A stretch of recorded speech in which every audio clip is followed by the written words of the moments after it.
Hello, this is a special episode of Free Speech Nation coming to you from the Battle of Ideas Festival in Westminster.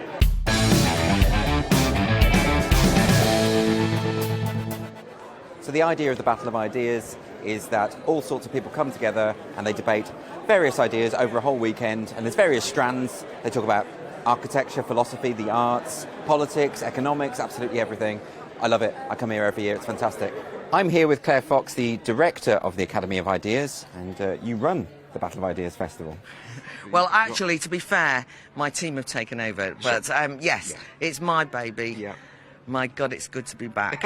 Yeah, because of course, it's been 2 years, hasn't it, since? Yeah, I mean, we had to cancel last year. It felt, and then we kept postponing it. We had an experiment at the end of July with kind of just 4 sessions here, just to see if anyone would turn up, and they did. And here we are back with 75 sessions and a packed It looks great. It's really busy and and I think that people are prepared to forgive everything because they're just so excited to have the opportunity to have their voices heard because they've been shut up for a long time. Exactly, yeah. I actually came to the battle because I was watching your podcast. Oh, that's embarrassing. I know, and Claire Fox was on there, and I thought I've got to get down there. So I did. So I'm responsible. Okay. Love Andrew. We'll keep that bit. You're a teacher. I know this because I used to work with you. Yes, yeah. I used to work with him in a really strange school in Ipswich. Yeah, it was odd. Yeah, but it was nice. It was nice, but it was naval. It was a naval school, so the kids used to march around in squads. Right, I'm going to go and talk to the Free Speech champions. Sounds like a superhero team, but it's not. What's your name? I'm Rob.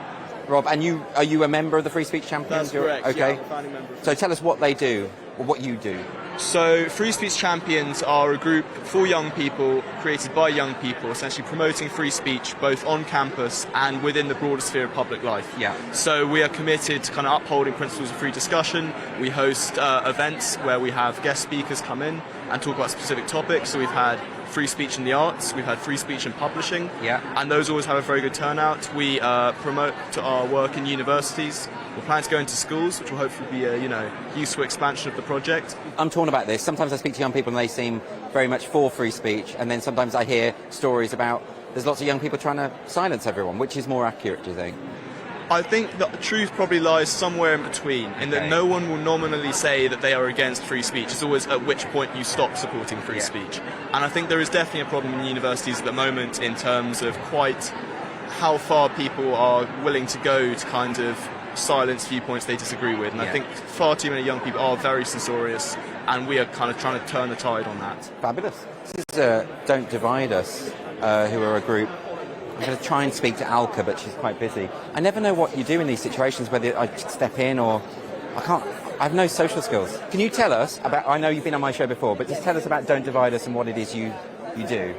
So we're a campaign, and our starting point is that we live in a society as human beings, and that it's not fundamentally ridden with racism. That there may be problems, that some of the problems may be to do with race, but that we can come together as people to work out what's best and how to go forward. And so we're actively against the idea of Britain being a systematically racist country, of all white people having white privilege, and that unconscious bias is something we have to root out. You're far too optimistic, Alka. We really haven't been able to do something like this for 18 months, and I think one of the reasons everyone's gone down their respective rabbit hole and debates become so polarised is because we haven't had an opportunity to meet face to face and talk to each other. These are pretty scary times, and we need vigorous debate. We really do. This isn't really happening enough, this kind of thing. No, it isn't happening enough. We're getting one narrative from the mainstream media, not enough questioning of authorities, assumptions that it couldn't happen here, which is kind of manifesting as untrue progressively every day. What did you just say? I really enjoy your podcast. You see, people actually like it, right? So I'm not just making it up. Sorry, what's your name? Marwan Riash. I have a podcast of my own, but I don't think I can plug that. Why not? Go on. Well, it's the Word on Parliament Street podcast, at King Riash, KINGRIACH. You absolutely should plug it, because you've got to hustle, You've got to whore yourself. You've got to whore yourself, exactly.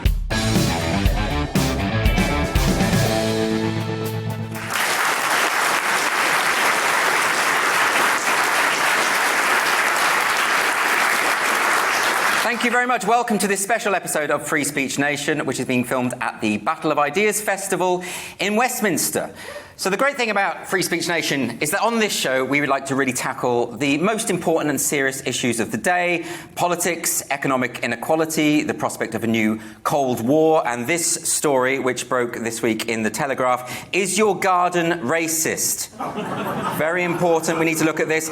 Now, Transport for London have apparently issued a pamphlet to guide people through the green spaces of South London, and they've identified a number of problematic plants. Wisteria. Wisteria is potentially a racist plant because it has colonial roots. Apparently it was imported here by a member of the East India Company. That's why that's racist now. This is my favourite. Myattsfield Park is racist. And this is because it was named after Joseph Myatt, who was a producer of rhubarb. Now, rhubarb itself isn't racist, right? Okay? But rhubarb is a very prominent ingredient in puddings, as is sugar. And sugar is tied to the slave trade, therefore rhubarb is racist adjacent or something like that. I mean, that's what they're saying. And the thing is, you can do this with any plants. You know, I mean, if you take daffodils, for instance, if you think of daffodils, everyone will think of William Wordsworth. William Wordsworth was born in Cumberland. Cumberland's kind of sausage.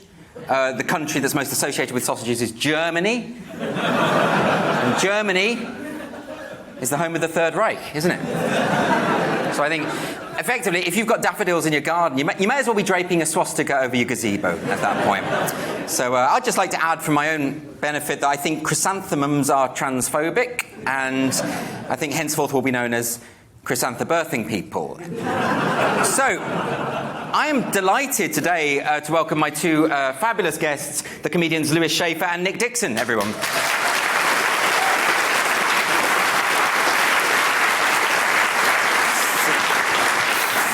Okay, so what we're going to do, we're going to open this up right away to the audience, and we're going to get a few questions here. So, do we have a question here from Dan? Where's Dan? Are rape jokes ever acceptable? So a nice light start to the evening. Are rape jokes ever acceptable? I mean, I think you're presumably talking about this week. Of course, we've seen Dave Chappelle get an awful lot of trouble for his new Netflix special. There have been calls to have the show removed from Netflix from various activists. People have called him, as usual, transphobic and homophobic, and all the usual accusations. What do we think, Lewis? Do you think Dave Chappelle should be pulled? Do you think rape jokes or dark jokes are ever acceptable or should be curtailed in some way? Well, I think you can make rape jokes in the carnivore community. Among vegans and vegetarians, I think rape jokes, people are very sensitive about. I can't even work out the connection there. Are you just saying vegans are sensitive? No, I'm just saying that rape is a plant. Okay, all right. Far too. And what about? I think that was good because it gets the audience. You know, they're going to have to thinking. They're going to have to listen to what this guy says. Yeah. Because it's not quite as simple as it's... Lewis wanted to establish that he's a cerebral kind of performer, very sort of shrewd. So shrewd, in fact, a lot of people don't understand what you're saying. That happens quite a lot, don't they? Well, it masks the not funniness. Well, there is that. So what do you think about Dave Chappelle? I mean, do you think Dave Chappelle is a particularly controversial comic? Should he rein it in and be a bit more sensitive to current sensibilities? Well, I was just glad he wasn't talking about the Jews. So he can say whatever Actually, he was. It was? Yes, so he does have a joke about the Jews. He does have a joke about the Jews. Yes. Well, so you are included? Yeah, then he should be banned completely. Right, there we go. Yes, because it's always your thing, isn't it? This is what's fascinating about the people who complain about comedy and talk about the jokes that go too far. It's always the thing that offends them, and they're sort of fine with various other things, but when it touches their nerve... Do you find that, Nick? I mean, you're not a particularly controversial comic, are you? Thanks, mate. No, I try and... well, what can I really say as a straight white man? I've got nothing, right? So I try and be very... I talk about dating and stuff, very simple. But Chappelle, you know, he's controversial. But this idea that we need to comment on comedy and say what's acceptable. If the audience laughs, it's acceptable and funny. If they don't, it's not. That's a great system. Old-fashioned and reactionary of you. That's unbelievable. That's all you need. We don't need this extra sort of commentary about whether it's allowed. The thing about this Chappelle thing, the person had a big problem with it. They kept saying... I'm in favour of free speech, but maybe there should be a panel that decides whether he gets to put this out, and maybe we should amend it, and maybe we should take it down. So not really in favour of free speech. Not that much in favour of free speech. And that was interesting. One of the activists who said they don't know how it got through Netflix's internal processes and that kind of thing. So that is a call, essentially, for a kind of censorship. But I think with Dave Chappelle, it's interesting, because Dave Chappelle, of course, cannot be cancelled. He's just way too big to be cancelled. And you get these sort of... these kind of figures, like Ricky Gervais and Dave Chappelle, they're always invoked to disprove the notion of cancel culture. But of course, cancel culture doesn't affect the J.K. Rowlings of the world in this way. I mean, it does, but not in, you're not going to cancel these people. You're not going to violate their contracts and get rid of them. But I worry about younger comics and new acts who come up and they see what happens whenever someone says something that's considered unorthodox. And people pile on, and it's very scary, and they don't think they're going to get anywhere in their career. We saw it with Shane Gillis, because he was less one. I don't know if you saw the Shane Gillis story, but he got on SNL. It was like his live stream, Saturday Night Live. Then he immediately lost the gig before it even started for something he said on a podcast ages ago. Yeah. So because he didn't have the status of Chappelle, like you said, he just got cancelled. Yeah, exactly. Do you have any thoughts on this, Liz? You've never been cancelled. People have tried to cancel me. Really? But you have to have something to be cancelled from. You're too pure. Oh yeah, you need a degree of success, is what you're saying. Yes. Okay.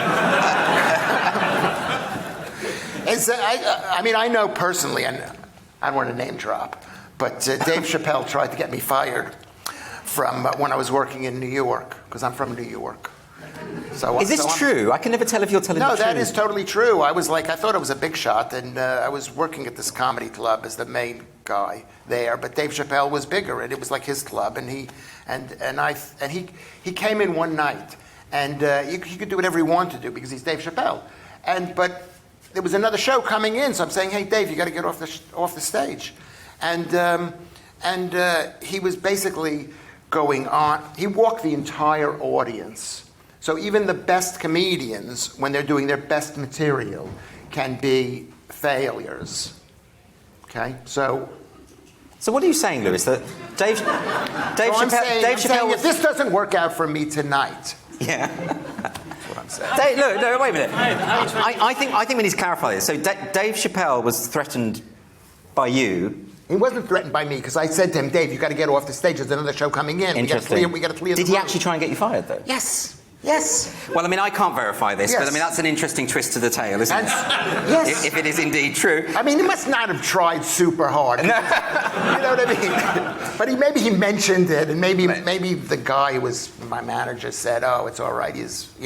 Well, okay, that's interesting. Let's go to another question. Was that interesting? Well, it was vaguely interesting. I think it might be good to go to another question that we might be able to verify as being rooted in truth. It's not going to be one of those things where we can't broadcast it because we don't know if it's true. I'm telling you, it's coming from me. No, we can say what we like, Lewis. It's his lived experience. It's his lived experience, and this is Free Speech Nation, right? So you can... Because I know... Look, you can say whatever you want to say on this show within Ofcom guidelines. It's fine, right? So, okay, do we have a question from Fraser? Fraser, could you stand...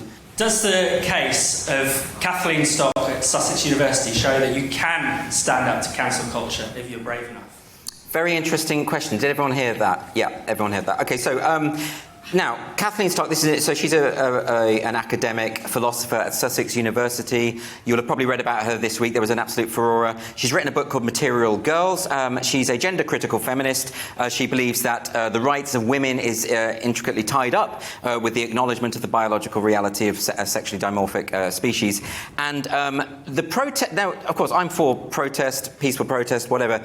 But the protests among students at Sussex University have tipped over into harassment. There've been people dressed up in sort of faux paramilitary outfits, setting off flares, putting up posters everywhere demanding that the university fire Kathleen Stock. Very threatening, very intimidating. The police have now got involved. Kathleen Stock was supposed to appear today at the Battle of Ideas and had to pull out because of the intensity of the threats.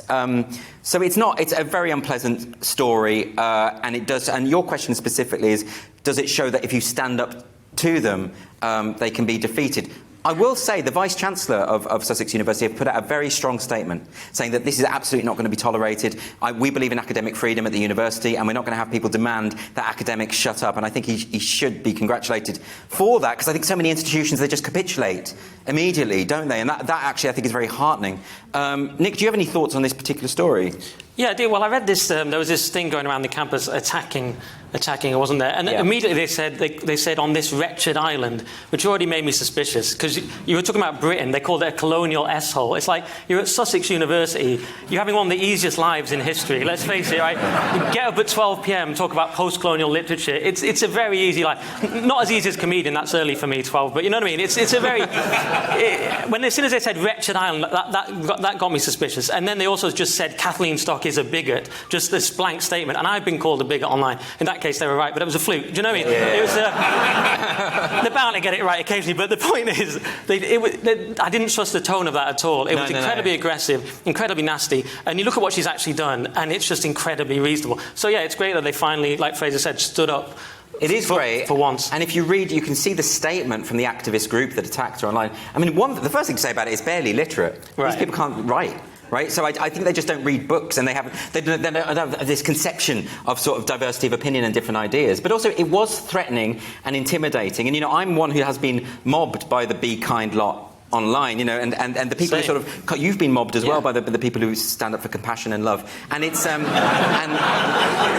it's weird. Like, the most compassionate in society can be really vicious. They show up in masks and try and get people cancelled in a very loving way. Yeah, I don't Mother Teresa never did that, did she? No. And there's a weird entitlement and anger about it all, wasn't there? Yeah, Sussex exactly. University, you know what I mean? It's pretty plush. Right, you're paying 10 grand a year. That was a big part, wasn't it? Like, we're paying 10 grand a year, so we expect to just hear things we like told back to us. Exactly. What's the point of that? Why are you paying all that money just to hear things? Just don't go. It's a pointless degree anyway, let's be real. And isn't it probably gender studies or something? Gender studies. Sorry to anyone here with a gender studies degree. Probably about half the audience, sorry. But you know what I mean? I know exactly Why what you even mean. go and spend all that money and get annoyed that you're hearing ideas you don't want? And then the university has to listen to them because they need the money. Well, let's see if Lewis disagrees with this. I suspect he might. I think they're college kids, and college kids are idiots. That's why they're at college, right? That's why they're So at they develop their college, mind, yeah. and they want to. I know somebody who tried to get the custodian in the school fired. The guy who was like cleaning out the kitchen and the things like that. Why? Fired. Was he cleaning it in a particularly racist I don't know. I'll way? have to ask my son what the story was. So what? But you just think this is the natural sort of kind of phase that young people go through. They want to be activists. They want to be meaningful. They want to remember the Battle of Sussex when we got that old lady fired. Yeah, exactly. But the other thing is, this is the thing about these shows, Andrew. This is a temporary thing. This is like the McCarthy era where everybody got fired. Yeah. Supposedly our people got fired. And then 10 years later, they're winning Academy Awards and they're being feted because they got fired because they insisted on not. Well, I hope you're right, Lewis. Like, I hope it is the case that this is a temporary glitch and my career becomes utterly redundant. I want that to happen. I actually sort of do. Andrew, it's the Chinese Cultural Revolution, and we're all going to die. A quick question, if we can, from Daniel. Hi there. I'm not sure if you saw recently on Twitter an official Russian government account posted a picture of Vladimir Putin with a bear to celebrate his birthday. I'm not just wondering what you all thought of the of the cult of personality in politics. Yeah, this is the tweet that came out from the Russian government celebrating Vladimir Putin's birthday and talking about what a legend he is, what a myth, how he inspires everyone, including artists. This is the image, by the way. Maybe you should put this kind of image out. And I didn't even know that Putin was a fan of rainbow. But, okay, what do you think of that? I mean, that's pretty sort of extreme propaganda. It's quite obvious what's going on there. The idea that he's strolling with this bear, all manly-like. Because he's got a lot of photos of Putin with his top off on horses and wrestling with Yes, I've downloaded them all. It was... just a fan of Russian culture, but it was it was a picture of him with a massive bear. It was like the worst and best thing I've ever seen in my life at the same time. It looked like a misjudged buddy movie. Do you know what I mean? It's like he's a terrifying dictator. He's a badly photoshopped bear. And the thing is, the bear came from America anyway. He was photoshopped in from and then a museum in America said, "Hang on, that's our American bear." That's our bear. So it was a total backfire. The problem is, if you're Putin, who's going to say no to you? Do you know what I mean? If you're like, "Oh, should we do this thing with the bear?" Everyone's going to be like, "Yes, great idea, Mr. Putin." You know what I mean? That's the problem. So no one said to him, maybe don't put out that ridiculous bear thing. No, it suggests a lack of self-awareness, doesn't it? But did you see the bear picture, Lewis? Well, he was holding the bear's hand. That was the creepiest part.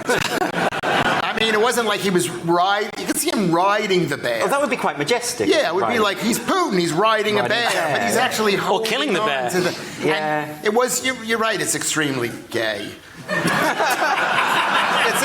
Because that's the head. You do realize, right, Lewis, you do realise in the gay community, bears, that's a metaphor, right? Yeah. Like, gay men aren't actually into bears. Don't you think I know this? I don't know how much you know, Lewis. But, okay, let's do one quick more question if we can. Am I a bear? Are you No. I don't have time to explain this now, Lewis, but to be a bear, you need to be a large, hairy, gay man with a massive beard. Brian Blessed, but camp. All right, you're not a bear. You're more an otter. Okay. It's a real thing, by the way, on the gay scene. Okay, one more question a question from Rich. Should David Walliams be cancelled given his recent book that's been published depicting the Chinese character? Yes, and I think, so this is a book by David Walliams, which it was a collection of short stories, and one of the stories was about a Chinese boy, and it's been accused of perpetuating racial stereotypes. Do you have any thoughts on this? Do you know his work? How can you always start with him? Because he's going to say something sensible, Lewis. and you're just going to derail the thing from the outset. I want to give the show a chance. First off, it's not like David Walliams to use crude stereotypes. Can we just...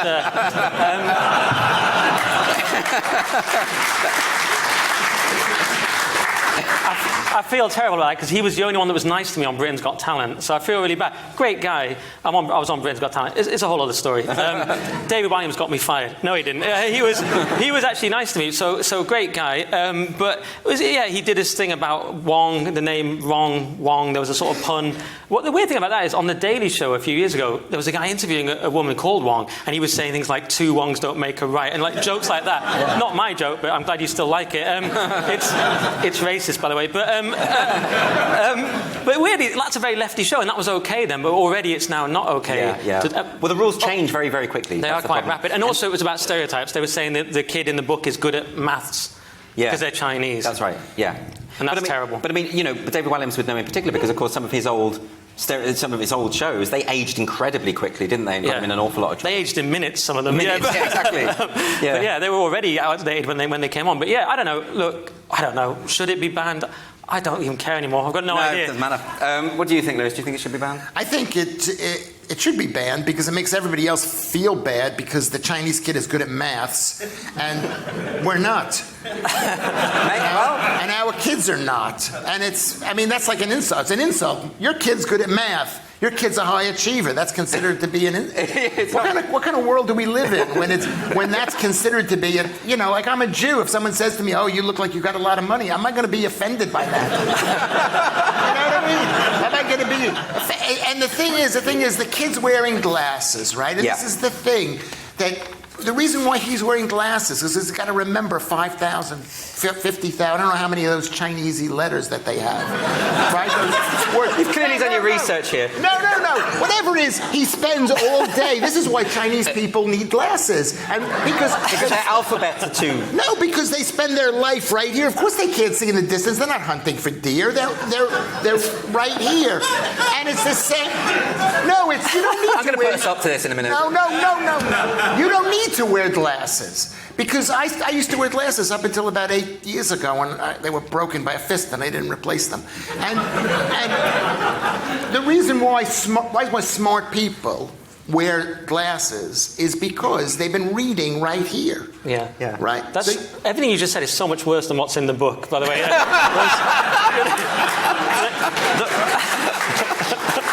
He just said those Chinesey letters. You know what I mean? Like that's obviously bad. But they could be Japanesey letters. Right.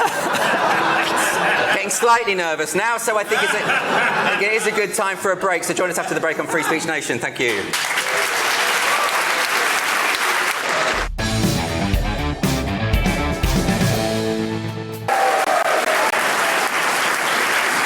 Welcome back to Free Speech Nation with me, Andrew Doyle, here at the Battle of Ideas Festival in Westminster. I'm absolutely thrilled to welcome my guests for this section of the show. I've got Eric Kaufman, Professor of Politics at Birkbeck College, University of London. I also have Dennis Hayes, who's Professor of Education at the University of Derby. Thank you both. Welcome.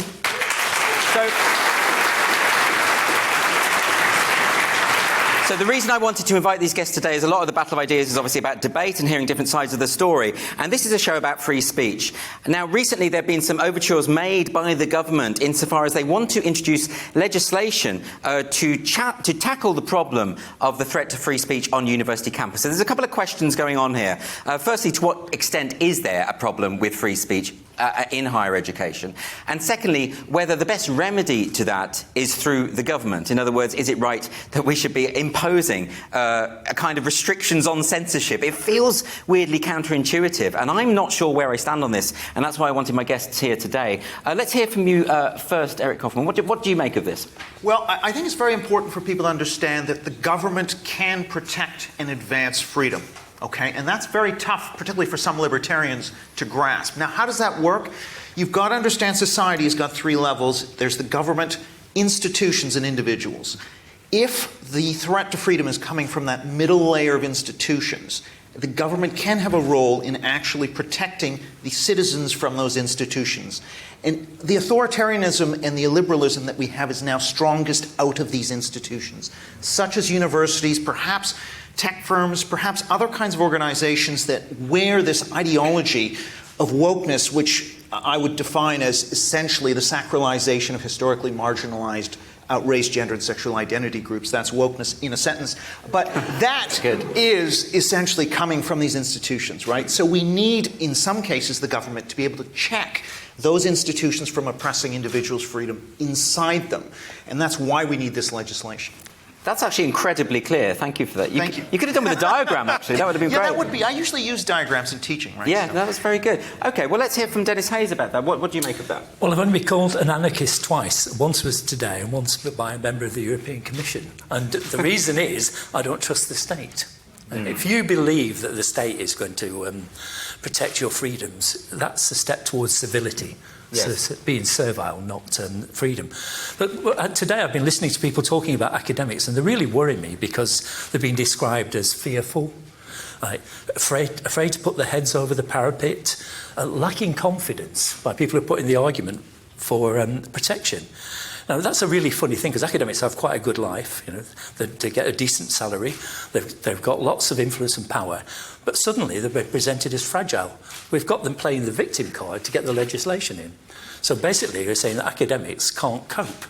But there has been research, hasn't there? I mean, the Policy Exchange put some research out on this that does show that a significant proportion of academics have a particular political bent, are afraid to express their opinions on, for instance, Brexit and that kind of thing, because they fear that that will affect their promotional prospects and things. I mean, that's very real, isn't it? That's really happening. Well, that's part of the issue, is that they don't express those views, but that's to do with a different climate in universities. I don't think it's the particular political issues that are behind it. We live in what I would call a therapy culture. Yes. So people are frightened of giving emotional offence to anybody else, and that's the climate that's created wokeism in the way. Because if you present yourself as a victim and you say that I've been offended, it makes you incredibly strong because you can't be challenged. Yes. And if you challenge them, then you're an oppressor. So that's the dynamic that goes on. So they've gathered confidence, and now they've got the moral high ground, but it's based fundamentally on this never offend, never upset anybody.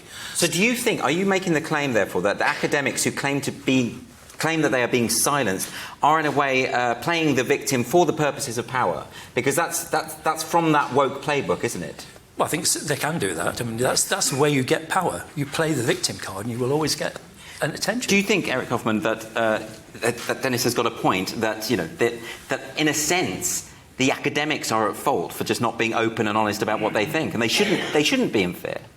Well, I mean, yes, we can have this idealist picture of the virtuous academic, what they should be, but I think we're dealing with a collective action problem, and we have to deal with people as they are. And I just don't think if we wait for the day when all academics somehow discover their inner courage and rise up, I just don't think that's going to happen anytime soon. And in fact, this is a really important point. This problem is going to get worse. It's not going to get better. And one of the reasons is because it's very generational. If you take academics under the age of 35 and over the age of 50, the academics under 35 are twice as censorious, twice as likely to back cancel campaigns as those over 50. Not because they're academics. It's the same pattern outside academia. So we have a generation that's entering the profession and all organizations that is much more intolerant Just to give you a statistic, by the way, from the FIRE, the Foundation of Individual Rights in Education, did a survey of 37,000, I think, students that found 7 in 10 of them believe that if a professor says something that offends the student, that professor should be reported to the university. Okay. This is the generation that's coming in. The problem is going to get worse. Don't believe it's going to be a blip. I mean, that is significant as well. And within that research, there was also quite a shocking statistic about, I think it was 23% of students who, under certain circumstances, would accept as moral the idea of using physical violence against a speaker who is expressing problematic views. Do you think, so Dennis Hayes, let me put that to you, do you accept that there is a problem within the culture of higher education that will potentially lead to the silencing of academic discourse? Do you accept that that's true? Well, I run the banned list of academics, so for years we've been tracking this. For at least 16 years I've been monitoring all these cases. Yeah, so you know it's real. I know it's real, but Eric and I were talking about this before, and there's been a sort of a change in young people's attitudes. So people are setting up free speech groups, liberate the debate, we're here. And so there is something different, despite all those stats. And I think, I used to be really depressed about this. I think, my God, we will be doomed in the future. But young people are proving me wrong, and I think that is really healthy. But I'll just say one thing. The depressing thing for me is what this new legislation will do. Because I've been involved in many, many cases, and if you think it's great fun being involved in a complaints procedure and then going to court, months and months in complaints procedure. So what will happen when this legislation comes in and we have the Director of Free Speech and Academic Freedom overseeing a complaints procedure is that the debate will go, and it will go into a legalistic, quasi-legalistic complaints procedure. And the lawyers love it, They'll all love it and all support it because that's how they make their living. And they think that will be a resolution, but it won't, because it will take it away. Because the universities already have confidentiality clauses. So a lot of the cases we take up, and the Free Speech Union, we being Academics for Academic Freedom, we can't make them public, because making a case public, if somebody's being disciplined for what they've said, is another disciplinary charge. Right.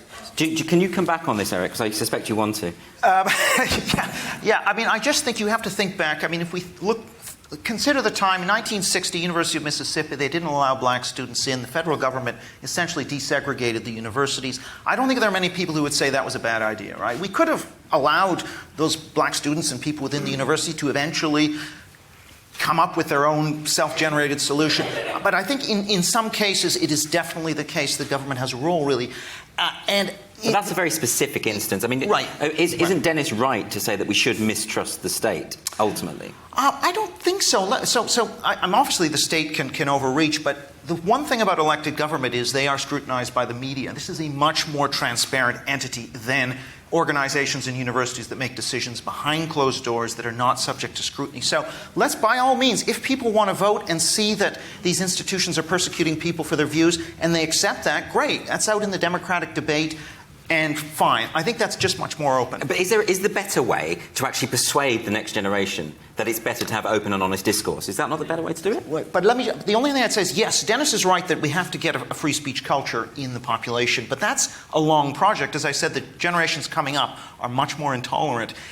In the next 20, 30, 40 years, are we going to just say, well, we're going to sacrifice all of these academics who dissent to the cancel culture? I think that's not right. I think we need to have a solution for the next, say, 20, 30 years that protects people from this intolerance, which is going to get worse before it gets better. Yeah, but, sorry, Dennis, I'll go to you. I'm with the rebels in Shakespeare's Henry VI, because they said if you want social change, the first thing you do is kill all the lawyers. I think... well, you said I can say anything, but obviously the lawyers will now... That's not incitement to violence, by the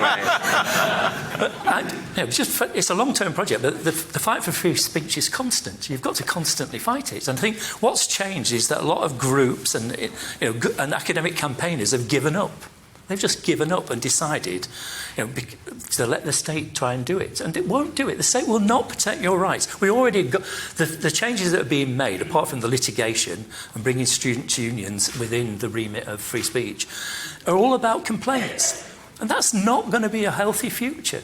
I mean, this is the kind of argument that you get with affirmative action and positive discrimination. Is that the situation is so dire that we need some intervention to sort of boost it for the time being. So that's your view on those things. Not on affirmative action, but don't forget... Same principle, though, isn't it? It isn't the same principle because affirmative action is essentially an illiberal discriminatory principle, whereas this academic freedom bill is working with the grain of existing laws. Universities are essentially perverting the law in order to implement their interpretation of the law, which privileges certain forms of equality over free speech. All the government is going to do is proactively ensure that they are obeying the law and not violating the law, and they have to do this proactively. It's not enough to wait to sue. Okay, but don't you take the point that, I mean, as Dennis has been pointing out, that actually there are all these groups popping up. I've been speaking to some today. Free Speech Champions is a group of young people who are trying to fight back against this culture, and they said to me, as the people I was talking to, that actually it's a minority of students and young people, and actually we have more reason, I suppose, to be optimistic than you imply. Well, I actually don't agree with that. I mean, I think that a small group of we see this with the trans lobby, a small group that's very committed, knows the pressure points, can move mountains. Partly that's because of these taboos against racism, transphobia, etc. If they can key into those taboos, they can shut down 9 out of 10 people. And so they can silence all the resistance to this in committee meetings. I've been in these committee meetings. No one will say anything. You need the government to be able to come in and put in these legislations, which means that when the activists come and start pushing on the administrators can say, you know, we'd love to do that, but our hands are tied by this legislation, and so we can't accede to canceling this person. And this problem is getting a lot worse. The number of attempts to fire academic staff has jumped 5-fold between 2015 and 2020 in the fire database. So this is a rapidly escalating problem. We have to get real about what... I support all of the grassroots efforts, but actually, in terms of changing the pattern, we're going to need to bring in government. Okay, but it's not just grassroots. Is it? There are signs that actually, in terms of a top-down kind of approach, we were talking earlier about Kathleen Stocks. The university, the vice-chancellor did stand up and say, no, we are absolutely not tolerant. Isn't that not a sign that we are moving in the right direction, Dennis? Yeah, but Liberator the Debate pointed out that Vice-Chancellor didn't defend their right to have speakers about 3 years ago. So it's... Is that right? Yeah, that's absolutely right. And I think we do get a lot of support from some Vice-Chancellors, but one of the things that universities are good at is bypassing legislation. You know, they can get around everything by committees. So the idea... And to give you an example, and it's one that people are less familiar with, is the David Miller case at Bristol, who has just been... sacked, or is about to be sacked. It's still in appeal. So amazingly, the university has made a statement while it's still going in process. You know, whatever you think of him, he's not a defender of free speech in any way. But, you know, what they will do is what they've done to him is divide free speech from behaviour. So they'll say, it wasn't your speech, it was, you know, how you made students feel uncomfortable. And so this divides speech and behaviour. They do that all the time. So they'll say, it's not your speech, that's fine. It's you didn't meet our professional standards. Okay. And those are the sort of debates we're going to be mired in for years and years because of this legislation. Well, we do have to wrap this up. So final thought to you on that, Eric. I just think once the Director of Academic Freedom is in place, they can issue guidance, they can fine universities. Universities are under obligation to not just protect but promote free speech. They won't be able to get away with those sorts of things.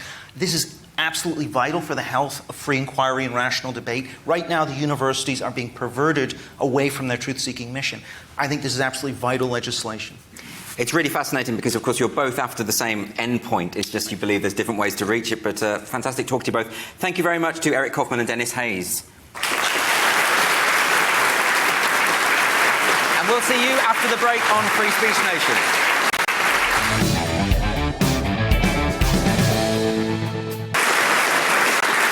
Welcome back to Free Speech Nation with me, Andrew Doyle, and to my panel, the beautiful Lewis Schaefer and Nick Dixon, everyone. Now, okay, we've had a word with Lewis in the break. He's going to behave himself from now on, sort of. Well, we'll see what happens. This is my favourite part of the show. This is where we talk about different sides of the argument, because basically Free Speech Nation is all about hearing all the different sides. We want to kick off a bit of a debate here.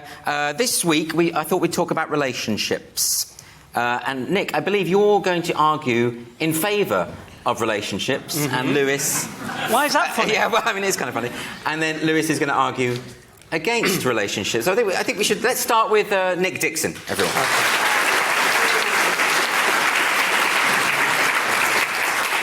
All right. Well, this is actually a perfect topic because I did Andrew's show a few weeks ago, and he talked about my girlfriend, and he said live on air that he didn't see me as boyfriend material. And since then, we actually have broken up. So cruel, but stunningly accurate. Incredibly accurate from Andrew. So I'm back in the harrowing world of being single. You've got to go on these brutally Darwinian dating apps, right? Which are the least woke things ever, by the way. Do you know what I mean? You're just swiping like, don't like your face, wrong race, too fat. You know what I mean? It's not woke, is it? But and too tall, too small. That's another one. Women are obsessed with height. I found out I'm 5'9.5", so I'm smashing it. But like, what? It's above average. They're obsessed with height. I had a date lined up with a beautiful woman, but she messaged me just before the date. She goes, "Wait, how tall are you?" I'm like, "Why? Are we going on a fairground ride?" Do you know what I mean? And I actually texted that back to her because I'm a bit of a legend. And she ruined the date, but good banter. And she goes, "Well, it's just that I normally go out with guys over 6 foot because I'm 5'6", but I often wear heels." I'm like, "You can't do that, can you?" Like, "Yeah, I'm 5'9", but I'm often on horseback." Soz. So you must be at least 8'2" and really fast at running. You know what I mean? How quick are you over 5 furlongs? That's a deal breaker for me. That's on my must-haves list. Must eat only sugar cubes. That's on my list. But the point is, it's a brutal dating world. Ghosting is the other big thing now. If you don't know what ghosting is, that's where you're messaging someone, it's going fine, then they just suddenly don't get back to you for no reason, and you're like, all right, fine, I'm just going to walk away. It's been 6 years. I've got my pride. But that's the cut-off for me. 6 years, hard cut-off. But I don't know why is it even called ghosting? That's not how ghosts behave, is it? In my experience, ghosts outstay their welcome, if anything. You know what I mean? They keep bothering you even after they're dead. How needy is that? You should be like, "Oh, I ghosted somebody the other day." You're like, "What? You didn't get back to them?" Like, no, I showed up at their house late at night and started messing around in the kitchen, banging pots together, opened a few windows, and I buggered off. You're like, yeah, that's stalking, I think. But how boring would Ghostbusters have been? Just like a 2-hour movie about spoiled millennials ignoring each other. Who are you going to call? No one. I'm just going to leave it. But I don't want to frame it all in the negative. There's obviously things I miss about being with a woman. Just little things, you know what I mean? Like curling up on the sofa watching Netflix while she cleaned the flat. Just little... Just those little feminine touches they do around the house, like pay rent, stuff like that. But no, that's not even a sexist joke. My ex-girlfriend was just really into cleaning. But I am clean, by the way. I wash my sheets and towels every single year. The point is, no, I'm very clean. I'm like, for I don't know why I'm getting into this, but I am. For a single man, I'm above average. For a male comedian, I'm like elite level. Honestly, you should see Lewis's place. Anyway, the point is, guys, relationships are very difficult, often horrendous, but at least you get those brief glimpses of happiness, whereas being single in 2021 is just this bleak, harrowing world of dating apps and misery. So for that reason, I'm going to argue in favour of relationships. Thank you very much.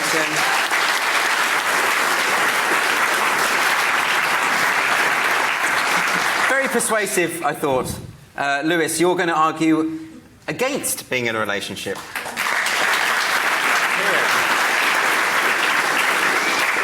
I mean, Eddie compared with that. The guy broke up last week, and he's going on dating apps. You know, I got divorced in 2003, and I'm still crying. I mean, I was going to speak in. I mean, I came to this country 20 years ago because I was married, because I met an English woman, a beautiful English woman. She came from northern England, or as I called it, Scotland, and vice versa. And so, no, I came here. I got to live in this country. I got to see every single town and city in this country. I've got 2 children. One of them is here tonight.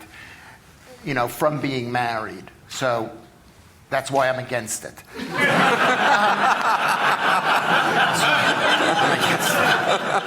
I mean, kids are the happiness that you get from children is unbelievable when they leave. It's almost worth it. It's almost worth it for that feeling. Oh my God! It's like, you know, it's like when a boring person leaves a party. You go, wow, that's like.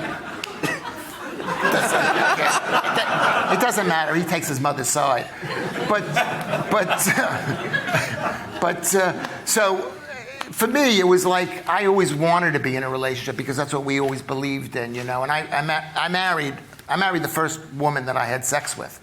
I was 44, and I was 44 because it took me a long time to realize how to please a woman sexually. I leave her alone. You keep your distance. And the reason this is the thing is that women, there's a tremendous. Here's the point. The point is that women are horrible. Because they're basically phonies. There's no greater love that a woman can give you. There's no greater love than any human can give you than a woman. When a woman loves you, she will allow you to circumcise your own children. That is love, including the girls. That is unbelievable love. But when they lose the love for you, which they do, okay, there's no greater unlove than a woman's unlove. She, you know,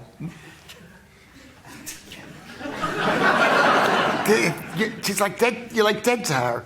You're like absolutely dead, and it's like they look right through you. Really, you don't really exist. I mean, the good thing about being in a relationship with a woman, it makes it easier to pick up other women. I mean, you got to say that's the best thing. It's like when I had my children and I used to carry them around with me. You know, the women used to follow me, you know, because I was holding a baby. You put the baby down, they're not interested in you. And that's the way women are. Is they're only interested in the that you have. In the stuff that you have. If it's a baby or a job. And this is the thing about me, is because I met her in New York. And I was doing a comedy show, and a semi-famous comedian said, "Oh, he's funny." She didn't check that out. So she was a bit surprised when it didn't quite work out the way she expected it to work out. Because that's the way women are. Okay, I'm just going to put an end to this dark misogynistic rant.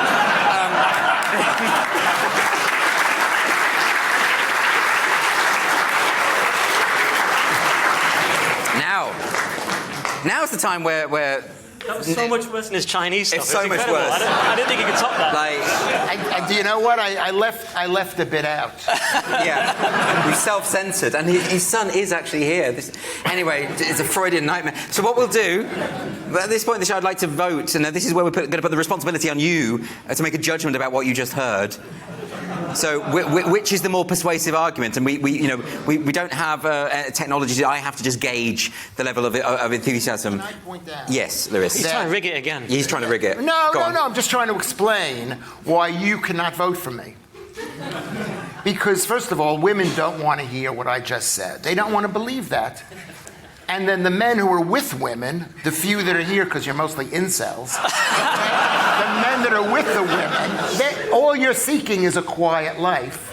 Lewis, I didn't think you could dig this hole any deeper. I didn't think you could, but you did. No. You always surprise me. It's this thinking it, is that these men, these married men, they're like Neville Chamberlain dealing with Hitler. That's what women are. They're like part of me wants to put a stop to this. The other part wants to see where it's going to go. But I think, in the interest of time, let's just see who.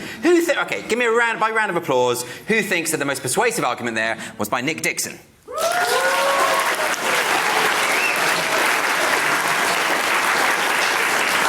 Okay, I'm really nervous about what's going to happen next. People make prejudgments about my audience. Don't confirm them. Who thinks that the more persuasive argument was by Lewis Schaefer?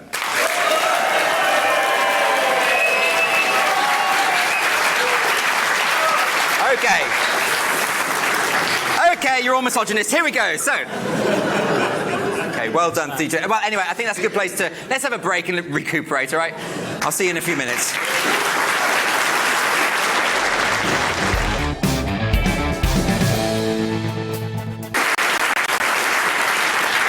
Welcome back to Free Speech Nation here at the Battle of Ideas Festival. Later on in the show, I'm going to be talking to Vivek Ramaswamy about his new book, Woke Inc. I'm also going to be talking to the actor and comedian Rob Schneider. In the meantime, I was at the Tory party conference this week, which was an odd experience for me, but it was very interesting because I spoke to a gentleman from the LGB Alliance. Now, there was a big furore about the LGB Alliance having a stall at the Tory party conference, with some activists claiming that their presence there made them feel so unsafe that they weren't prepared to turn up, and they use that word unsafe, which we're hearing a lot now. So I spoke to Malcolm Clark, who is a trustee of the LGB Alliance. Here's what he had to say. The idea that anybody would feel unsafe because of our presence would make anybody troubled. Yes. And I was very troubled, and I even made an effort. I went over to the official LGBT conservative stand, and there were a couple of trans people there, and I thought, actually, I couldn't engage with them because I didn't want to add to any sense that they might be scared or they might feel vulnerable. Well, that's no way to encourage debate. So this is, I think, one of the problems, isn't it? Is that people do feel this very authentic emotion about your group, but it has been driven largely by misrepresentation and a kind of weird hysteria that's been going on amongst not just the media, but also celebrities as well. So let me put it to you, because this is the accusation that's continually thrown your way. Is the LGB Alliance an anti-trans group? It's never been anti-trans. None of us are anti-trans. We set up the organisation, and the second people heard the name was LGB, they said, where's the T? The second we were formed in 2019, we were accused of being transphobic. Nobody knew anything that we'd said. Nobody had read any of our material. We hadn't made a public statement, but by the very fact that we didn't have a T in the name, they said this was some sort of hate crime, that we hated trans people. It's a very interesting conversation, and particularly because in the current climate, you'll find that people like this are often so demonised. And I've been in a lot of arguments online with people about the LGB Alliance, also about people like J.K. Rowling, and they've determined and decided that these people are hateful and transphobic. And whenever I say, can you quote, just please can you quote anything that they've said that fits into that category, they never can. And that's what I find absolutely fascinating. If you are interested in what the LGB Alliance do believe about issues relating to trans people and trans identity, you can check that out on their website, and they've got a whole section about the myths about the group and the reality about the group. And I would urge you to have a look at that, because I think many commentators in the media are misrepresenting this scenario in a very irresponsible way. Hi, I'm Simon McCoy. And I'm Kirsty Gallagher. Join us from Monday to Thursday, 6 till 9 a.m. for the Great British Breakfast. We'll be discussing the stories that matter to the UK. With a wealth of experienced guests. Expert analysis. We follow our own agenda. And you too could have the chance to have your say on the stories of the day with our very own Great British Breakfast Club. So make sure you join us for the Great British Breakfast, Monday to Thursday, 6 till 9 a.m. here on GB News.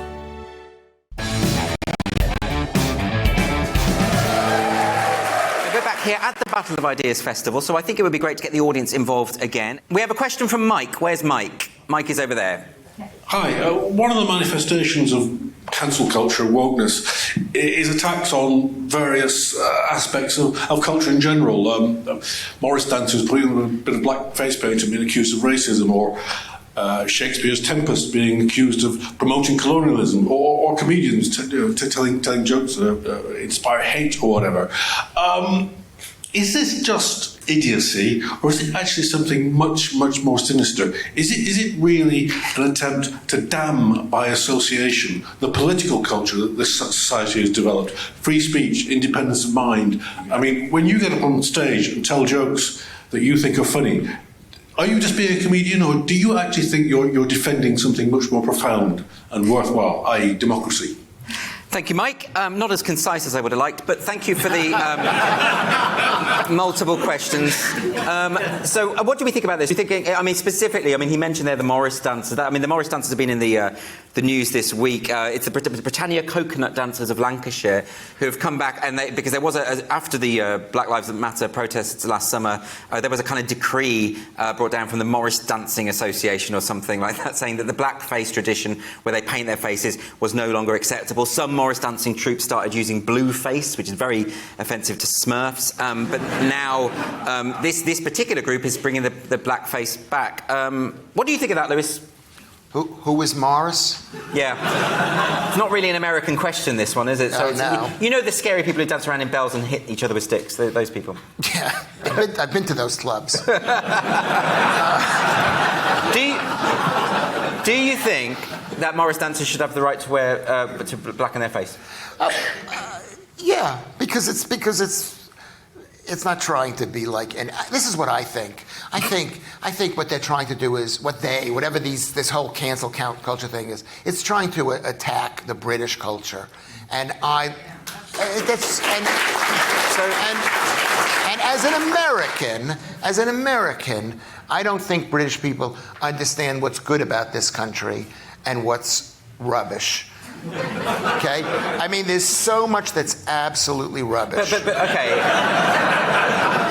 But coming back on that, Lewis, a little bit. I mean, you say that, that it's an attack on culture. Are there not some elements of our culture and tradition which are a problem, which are bad, and are better eliminated?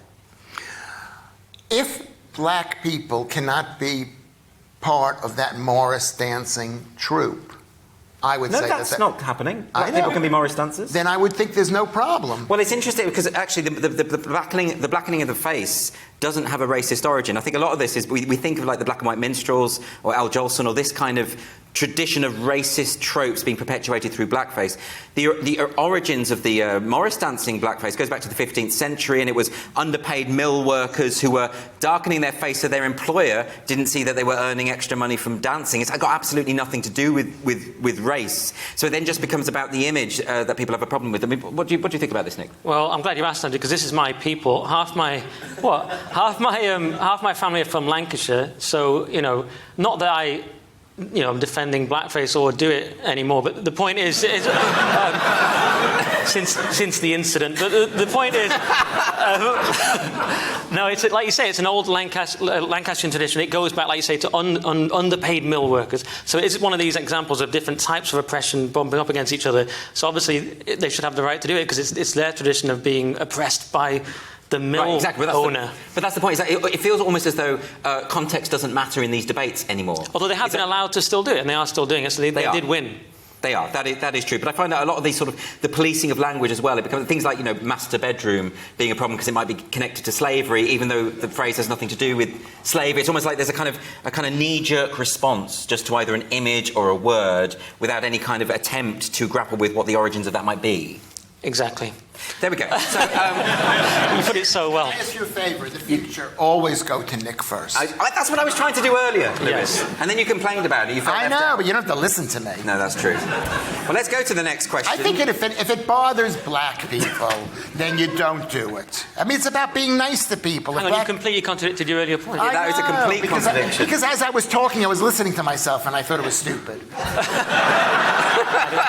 I didn't like to say. We're not here to hurt anybody's feelings. Lewis is a massive contradictions. I mean, he's basically trying to embody the duality of man. I'm not. No, just because I've got a brain, and it's not. Some of these things are not as simple as we'd like to make them out to be. Okay, thank you, Lewis. Let's move on to Kit. Where is Kit?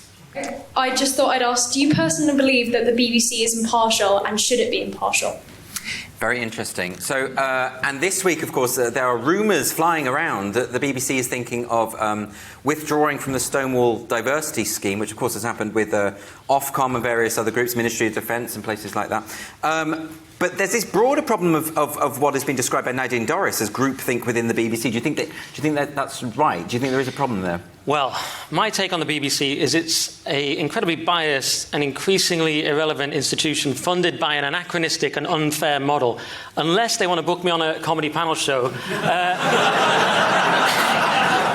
In which case, they're all right, because, and that will seem like hypocrisy, but it's not, because if they booked me in that very act, that would be evidence that they're writing the shit, you see. So actually, that's my position on the BBC. But, it's a very selfish position, isn't it? No, it's quite evolved. Have you been on the BBC?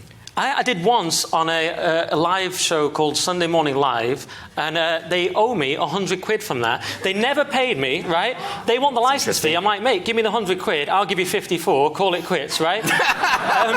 They didn't pay me, BBC. Asked 3 times, followed up in emails, just FYI. So, a strange place to air that grievance. No, let's do it. Why don't you say, we don't know if that's true? Say that, Andrew. Because, I'll tell you why, Lewis. Because of my guests, I trust Nick more. Right? I don't trust the veracity of anything you say, you know? You're just a mischief maker. You're like a gremlin. And the audience can sense that, and they're turning on you. No, they're not. They understand that my hostility is merited by your behaviour. Because they've been listening to you all evening. No, I don't think so. I think that they liked you in the beginning. And I think... I don't need to be impartial on this. I do prefer Nick. He's a better human being. Right now. Okay, let's go to another question. So Can I answer No! myself? Because I've got a real valid point about the BBC. That the biggest threat is not the partiality of the BBC, but its impartiality. Is that so much news is filtered that it gives ground, it gives space for bad ideas to come in and take over the news sphere. Let's say Rupert Murdoch. So you're saying they should be more discerning, and they should be I think they should be. Yes, if they had an opinion, at least. Yeah, but they're not allowed. They're the public broadcaster. I know, but they're sucking the life out of the public discourse. So I personally think there should be no BBC and let the people fight it, or no BBC News. They could be BBC television programs, and let the other groups fight about it. Because when you have 60% of the news market controlled by the BBC, who are neutral, that means all you need to do is control the other 40% with an opinion. But not even 40%, just 21%, half of that 40%. But I think it's kind of hard though, because the BBC, you know, it's tough to be impartial. It's tough to, because you're going to be accused of bias on either side. And I think when it comes to matter of politics and political coverage, they generally do quite a good job. I think they dropped the ball with Brexit somewhat. Of being neutral. I'm saying neutral. You're not listening. No, I'm not. I think that is an interesting point. Is that the neutrality thing is very difficult to sort of quantify. Has anybody heard that before? What? No. That the neutrality is the problem. No, because it's nonsense, but... Right, let's move on to another question. I just think this came out. Okay. We have a question from Joe. Where is Joe? Just here. Do you mind standing up, Joe? Hello, Joe. On culture, is the government trying to control more aspects of our culture, and are we passively slipping into more authoritarianism? Okay, but this kind of feeds on to what we were talking about just now about the BBC. Is the government trying to control culture? Actually, when Nadine Dorries was appointed as Culture Secretary, a lot of people have suggested that this is part of the Tory government's war on woke. We've had Russell T Davies, the screenwriter, this week, actually saying that she's insidious, being really, you know, really going for her and suggesting that she's ignorant and stupid and just trying to reshape the culture by accusing the BBC, for instance, of groupthink, that kind of thing. But do you think the government in of itself is trying to control culture, Nick? Well, they are getting more and more authoritarian. I don't know about in the realm of culture. I'm more concerned about the realm of COVID passports and all that kind of thing. Right, that'd be my concern. But yeah, obviously, parts of the left will always say, oh, the government's trying to control culture, and from a right-wing perspective. Then other people say, well, this government isn't even right-wing in any sense. I don't know. So it's about perspective, basically. Mm-hmm. Do you think the government's trying to control culture? Well, isn't that what governments do? I mean, you expect them to want to control as much as they can. Well, I think they want to not control as such, but kind of like run society. But I think what the questioner is saying is that they're overstepping that mandate into the realm of trying to control the arts, for instance, and the way in which we. But of course, they're going to control the arts. They provide all the money. You know what I mean? So if the money comes, it's like the American-sounding dude that you had on before. Is that... I think, from Eric, you are American, aren't you? Canadian. Oh. It's kicking on. So American-sounding, no, yes. No, don't boo him.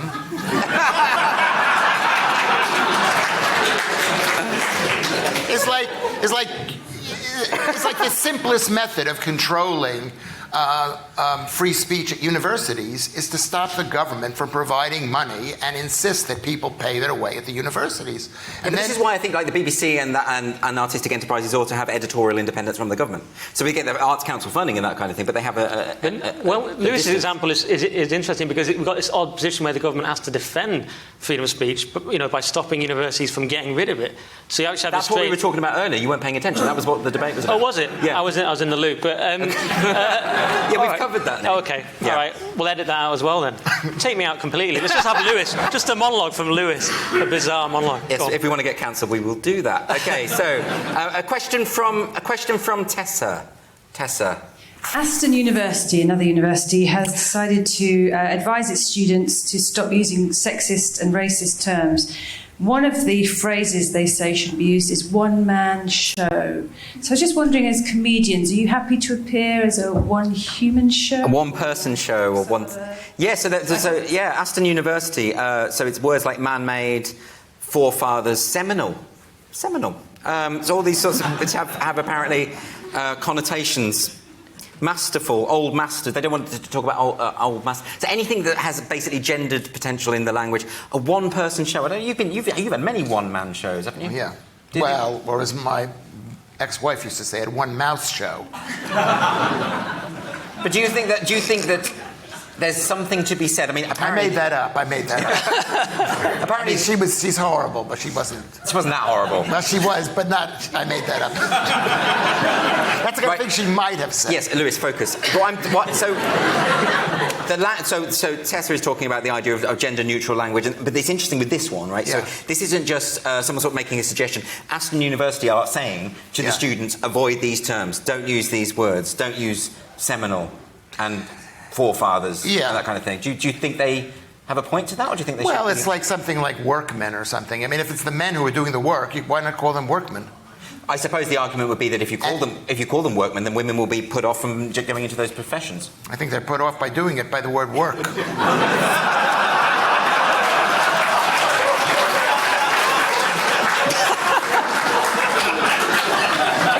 I'm having a very good day today.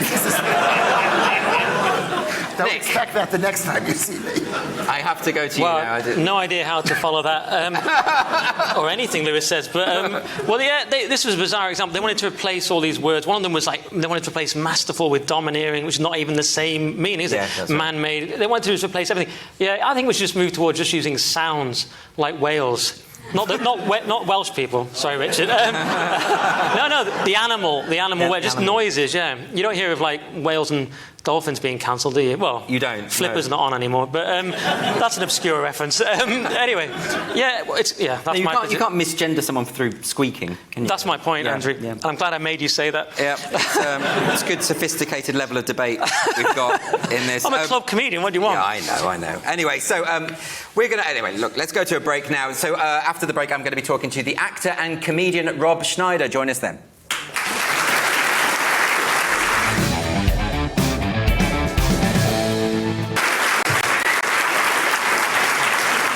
Welcome back to Free Speech Nation with me, Andrew Doyle. My guest for this week's podcast is the actor and comedian Rob Schneider. He's a veteran of Saturday Night Live. He's been in many, many films that you will have seen. Deuce Bigalow, Male Gigolo, The Animal, Demolition Man, Judge Dredd, the list goes on. And we had a fantastic conversation. He's very outspoken. He's got a lot of great ideas and insights about the culture war.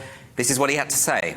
What I feel about what's happening right now. I mean, I feel like I could talk about it on stage because I'm established. But I also think, like, if you're partners with the biggest streaming service in the world, and then if you also, you're doing a commercial for this international company, and so you have to think, how much do I really want to rock the boat? And as a comedian, it's your job. The best description, Ralph Gleason, who was a terrific writer, talked about Lenny Bruce in a seminal book about Lenny Bruce, and he said that Lenny was the pearl in the oyster.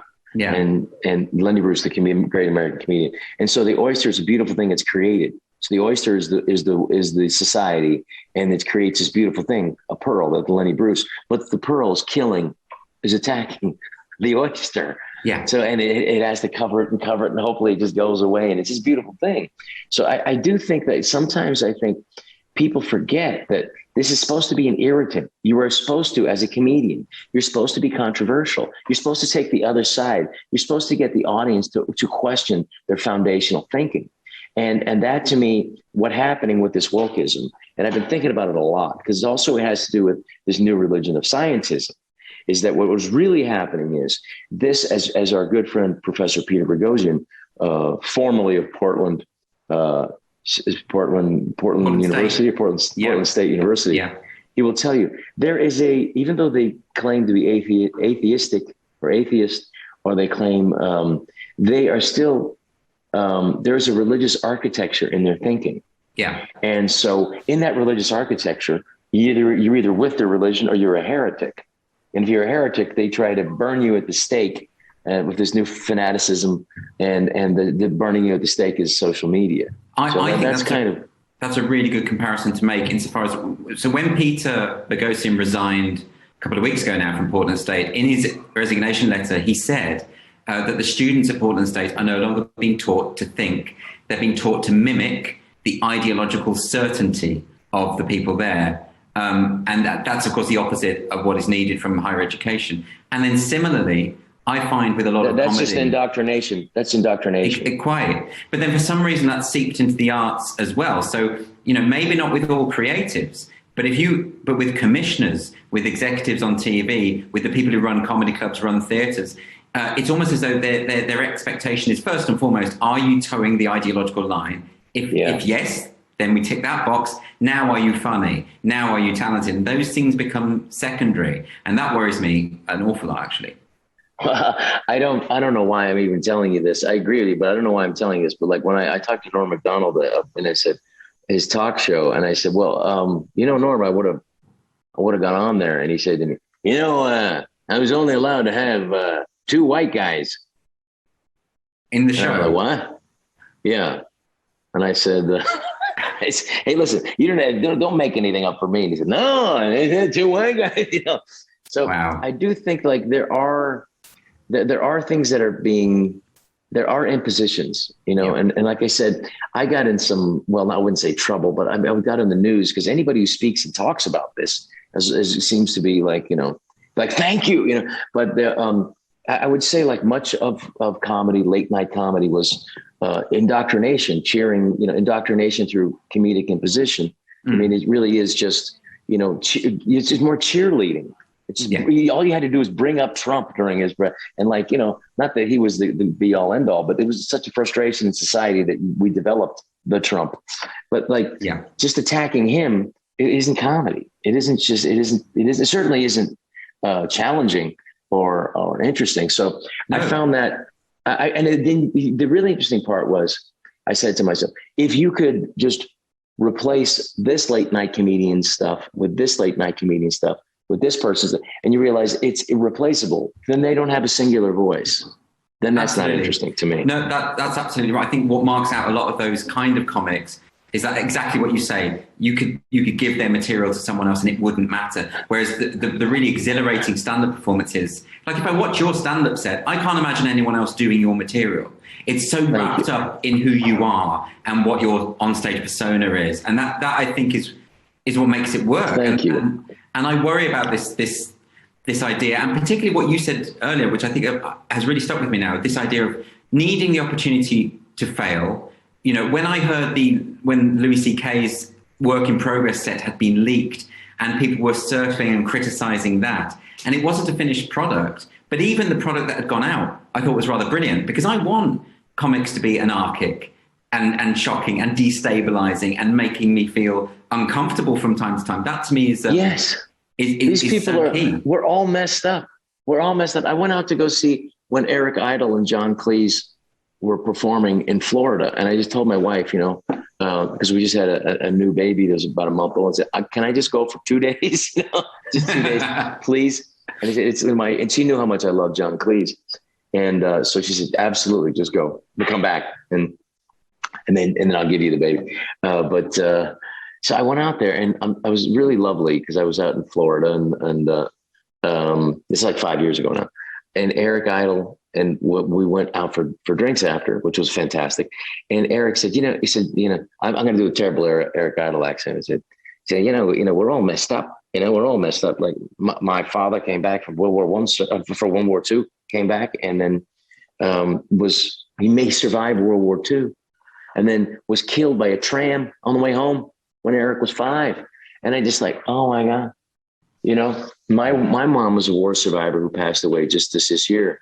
And I didn't realize until I was in therapy with the great Dr. Gabor Mate that war kind of survivor thing was passed down to me. My mom was Filipino in the Philippines during the Japanese occupation of the Philippines, and she starved, half her family was killed. So I didn't realize that this is passed on. This is trauma.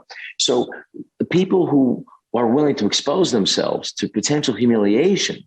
I mean, we as you know, there's something wrong with us to put ourselves out Absolutely. there, and that should be celebrated. Yeah, that should be. That you should be, people who are willing to put themselves out there to hopefully show some universal truth about humanity, or at least some foibles, or at least to critique society. These people need to be held up, not as anything greater, but at least give them the room to fail. Allow them to be the artists that they can develop into, because it doesn't happen overnight. It takes thousands of performances, as you know, to finally get to the place. When I saw you perform here, the audience in America, I had you guesting opening for my shows, you earned their respect right away because you have that presence, and your material stands up on its own. And me and the other comedians were dying on the side of the audience, listening to your stuff, the side of the stage. And you hear the audience slowly getting into it, and then 5 minutes, boom, it was in. Well, I was worried because of my references would be UK and all the rest of it, but the audiences over there are so great, and that they are accepting. Yeah, but like you say, it takes time, doesn't it? So I don't think I really worked out my onstage persona for 4 or 5 years of doing stand-up, to be honest. I think it does take that. It does take those many years, right? Yeah. What did you feel the turnaround was, and how can we create that for new comedians coming up? That's exactly it. And it is about trying things out. And when I started doing stand-up, I think what I was doing on stage was so inauthentic and was so far removed from me that it was more a theatrical. And not to say that what I do on that stage is the same as who I am. But something just kind of clicked, actually. And it clicked. I tell you what it was. It was when I was taking risks. When I was at a point where I was like, oh, I don't care. I'm just going to take those risks and see what happens. When the ego gets ripped away, I mean, first of all, it makes perfect sense what you're saying, to put up this false, Andrew Doyle, because if that gets rejected, well, that's not really me. Right. But when you really put yourself up there, when the ego gets stripped away, and it's like, all right, this is really who I am. And then when that works, there's a vulnerability to that, and there's a truth, and people do sense that. And people do sense that you're taking that risk. And the people who take that risk should at least be acknowledged that this is a very risky thing to do. So the next time, somebody gets shamed on social media or in some way, they say, well, at least, he took a risk being on stage. We've had a number of cases over the past few weeks, actually, in the UK, which probably haven't been reported on in America, but 3 or 4 different comics have had work taken away from them. One guy had his tour taken. There was a woman who had her contract cancelled because of old tweets. And I'm not necessarily defending the tweets or anything like that, but I find it weird that people expect creatives necessarily to be good people, firstly, or to not have flaws. Like, I think some of the most incredible artists were terrible people, and maybe that's why they were able to create such incredible things, because they had a skewed mind. They had yes, I don't think anyone could look at Pablo Picasso's work on his famous piece at the I forget which museum it is now, and you can't look and go, yes. But what about that second marriage of his? He did not treat her well. Well, there was a very famous stand-up set which won all sorts of awards a couple of years ago, and the comic has a whole section about how Pablo Picasso is a horrible person because of his sexual relationships. And the implication was very much, we shouldn't even be studying his work or looking at his work. And that, to me, I'm sure, I just can't get on board with this idea. I have to be. I can't either. I can't. You have to the idea you separate from the artist. If he's doing something right then in front of you or something, then it can, But it just, there is an endless amount of bloggers. Now, I wouldn't call them journalists because I don't want to, I wouldn't want to describe them as, because they're not, but however, if they sell enough, they have to sell 100 articles a month. So they got to do their stuff. So they're going to dig wherever they can dig to get stuff. Yeah. So literally in the United States, last summer, people were digging up a written down, it was a transcribed conversation of an acceptance speech at USC from John Wayne from 1972. And they said he was racist. He said terrible things about the Native American people. And he used the term Indian, not Native American. I said, I don't think anyone used Native American back then anyway. So it's endless. Yeah. But what you have to do is it has to, like, the way I try to describe it for people, and it doesn't necessarily work, but I'm going to try again. As I said, anytime you have a new industry that shakes up the world, and let's just go to aviation. In 1903, basically when it started, I guess there are some people in Russia said, no, we started here, and then the French were all fighting. But let's just say the Wright brothers in Ohio got the first plane going.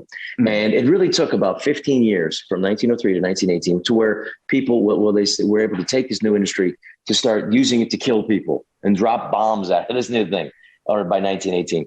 So it's the same thing 15 years in with social media. They're just learning how to kill people with it. They're just learning how to destroy people. And like, it's the new, instead of burning people at the stake by this new Inquisition, they're burning them at the stake of social media. And when they start piling on, that if they were in the Inquisition, if they had access to the tinder and the flames, they would love to throw them on the pyre. It hasn't changed. You could take those people from Spain in that era. You could put new clothes on them, kind of tell them what's going on here. It's the same people. We don't change that much. And it's not even, as you said, you mentioned John Wayne there, because it's not even the living, it's the dead as well. They had, I remember people dragging up an old Playboy interview that John Wayne did and saying, look how problematic this stuff is. I'm like, he was born in 1907. I would be really shocked if he didn't have outdated attitudes. This is so weird. So it's not, and that's the thing about this religion of wokeness. Can you imagine John Wayne in his grave going like, at least it's over. I don't have to worry anymore. Exactly. It's all behind me. What? I did what? And then they dig him up and then they prop up his body and put him on trial. I kind of think, on the one hand, you've got people expecting moral purity from artists and everyone today, but moral purity by their standards, of course. They're allowed to be bullying and hectoring, and they're allowed to harass people and be awful. But they have a different. And as long as they control the medium, the social media, then no one will check them for their stuff. But they're too scary. And if you step out of line there, you're just as bad. Like Louis C.K. was the most celebrated comedian of his era. And by Democrats and liberals, and he accepted to his, I don't want any group to grab me because I don't want anybody to accept me. I want to just do my own thing, because if you accept that, and then as soon as he stepped out, boom, gone. I don't know where it's going to go, but I do think that people will have to, it'll change, just like people are adjusting to it. And I think hopefully there'll be new forms of social media, so it'll break up that centralized power, because that centralized power, even in politics, they can do bad stuff because it's just a constellation of power. But nothing's forever, and I do think people are pushing back, and I think that's really important. And I suppose what troubles me about it is that, like I say, it's not just about the present. It's about, let's revise this revisionism, let's revise the past. I even saw protesters in America trying to tear down Abraham Lincoln's statue. He owned slaves. Right, okay, but he also ended slavery, didn't he? My American history is pretty poor, but I've got some grasp of it. And it's like this idea that if we can just cleanse everything from the past that was unpalatable, rather than engage with it, acknowledge it and move on. And if we could just cleanse the way everyone now speaks and the things they say, if we can just do that, it's trying to make utopia. The ACLU just this week, the American Civil Liberties Union, a stalwart for free speech, a stalwart for decades. I was very proud of this organization. These are people, 1975, 76, who fought for the Nazis to be allowed to march in Skokie, Illinois. The neo-Nazis. Why? Because to silence any group is wrong, even these hateful guys. Yeah. And we're setting a bad precedent. So they represented them so that they could have that march, because they realized that if you silence these guys, then it's not going to stop. And that is what's happening now. And so you take the ACLU, that same organization, that is now attacking and saying maybe we should make limits on free speech. And then 2 days ago, unbelievably, one of the icons of the liberals right at this point, and liberal thinking and judicial thought for the United States is Ruth Bader Ginsburg. Mm-hmm. And the ACLU changed her words out of her mouth in a statement wherever she said woman and put they and they literally put person. And, it's just like, to me, you're not making that statement better and you can't change somebody else's words. This is an icon to you. You're not allowed to do that. And so you really have this kind of fanaticism. That's the only way I can describe it. It is a fanaticism. And if you dare step out of it, you're the heretic. And you can catch my whole interview with Rob Schneider at Free Speech Nation, the podcast, on Spotify or any of the other major audio streaming services. You can also find it on the GB News YouTube channel. Join us again after the break.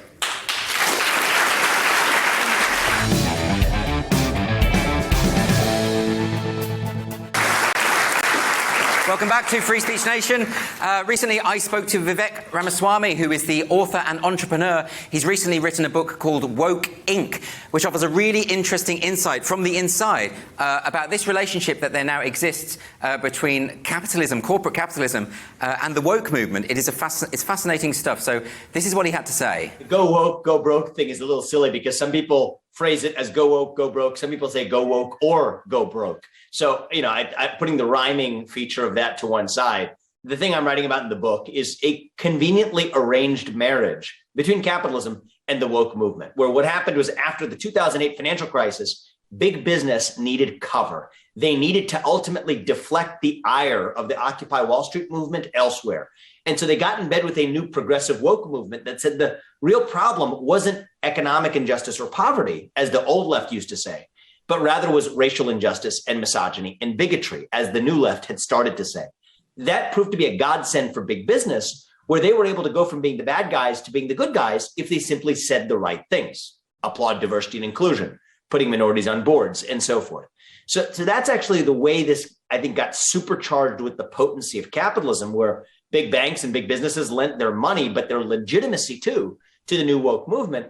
But they didn't quite do it for free. They expected the new left in the United States, the new Democratic Party, to look the other way when it came to leaving corporate power structures, including monopoly power in Silicon Valley, for example, intact. And that trade has actually worked out pretty masterfully for both sides, not so well for American democracy. That's what the book is about. It's really interesting that you mention this idea of identity politics specifically, because you cite in the book the example of Occupy Wall Street. And what you say is that effectively Wall Street didn't have to attack this group because the woke group did so from within. In other words, to what extent do you think this is really at the heart of the problem, that the what we might call the identitarians of the left today are not interested in class, and whereas the left traditionally has always been all about class? Yeah, it's actually, you're putting your finger on the right pulse there, whereas a lot of people may mistake the book at first glance to thinking about this is about the right versus the left. It's not. If you had to put a gun to my head and say I had to tell you about parsing two different political movements, it was actually parsing two different political movements on the left itself. There was the classical old left, even the extreme wing of it, like the Bernie Sanders left or the socialist or Marxist left, that said that the real invisible power structures that govern our social relationships are economic in nature, that if you don't have money in a capitalist economy, you're inherently disempowered. What the woke movement did is it shifted that narrative to say that, yes, there are these invisible power relationships, but they're not defined economically. They're defined based on the genetic attributes you inherit on the day you're born. So a wealthy Black woman may still be disempowered according to the rules of intersectionality relative to a poor white man. And that's why Oprah Winfrey or LeBron James gets to play the victim card, even as, poor white working class middle Americans would still be empowered on their definition on the woke agenda. Whereas actually for the classical left or even the Marxist agenda, it would actually be a very different person who is disempowered in that power relationship. So what I actually think is this is actually a book that exposes that little appreciated schism between the two wings of the left. But because of the rise of a right that they ultimately politically and socially feel they have to be unified against, it sort of papers over that more fundamental intellectual difference between whether you care about economic empowerment or whether you care about racial and genetically inherited empowerment, which is, I think, what the woke movement obsesses over. I think to help the audience, it might be good if we talk about a very specific example, because we've recently heard about Ben & Jerry's releasing a new flavour, Changes Brewing, in order to support the bill that is going through in order to, I suppose, change first responders from police to social workers effectively. But Ben & Jerry's have in the past, they released a pecan resist flavour to oppose Donald Trump. They've called to defund the police, dismantle white supremacy, etc. And they are a part of Unilever, of course, and you devote quite a lot in your book, a section of the book, to Unilever, and in particular their failure to support the workers on the plantation in Kenya. Do you want to tell us a little bit about that? Because that might, I think, illuminate some of the problems you're identifying. So in a nutshell, and this is all what I lay out in the book, and this is based on Wall Street Journal's reporting, et cetera, as well. The most woke companies in the world are often the ones who do the least for the very people they purport to care about most. And so Unilever's CEO, Alan Jope, waxes eloquent about the immutable laws of intersectionality, about what helps Black women helps all women, what helps all women helps all people. I mean, this is really into the thick of woke ideology. And yet, when push came to shove, when they had an opportunity to potentially take action to help their Kenyan tea plantation workers, and it's a complicated and long story, and so there's more of that to be laid out in the book, where a lot of the Kenyan tea plantation workers were raped, maimed, some of them killed by even other Kenyans, some of whom even included, reportedly, their own colleagues. There was ultimately little recourse they found in going to Unilever for help. The irony is they actually then went to the UN for help. But the way this woke industrial complex works is that Unilever is actually funding a different part of the UN, such that the place that these Kenyan tea pickers went for justice and went for recompensation when they couldn't get it from Unilever was to the UN, which was itself being funded actually in a different arm of it by Unilever in the end. And so I think the way in which the different actors in the chain, from both progressive activists to companies to even nonprofit or multinational institutions, is a big part of what I expose in the book. And, I think that the rule that I sort of go by is the more ruthless your underlying business practices really are, the more progressive you end up having to act to be able to deflect accountability for your actual business practices. You see that in the United States, you see that in the United Kingdom, you see it around the world, and it's a big part of what I expose in the book. Now, before you go, Vivek, I just want to ask you one more question. This book is obviously the product of someone who is an insider in this world. You're CEO, entrepreneur. You know these people that you're talking about and these people that you're criticizing. Have you had any kind of flack as a result of this from this world? Yes, is the answer to that question. I think that's to be expected. I'm not going to claim to be some victim. You're signing up to write a book like this one. You're got to be able to deal with the criticism you're going to get as a consequence.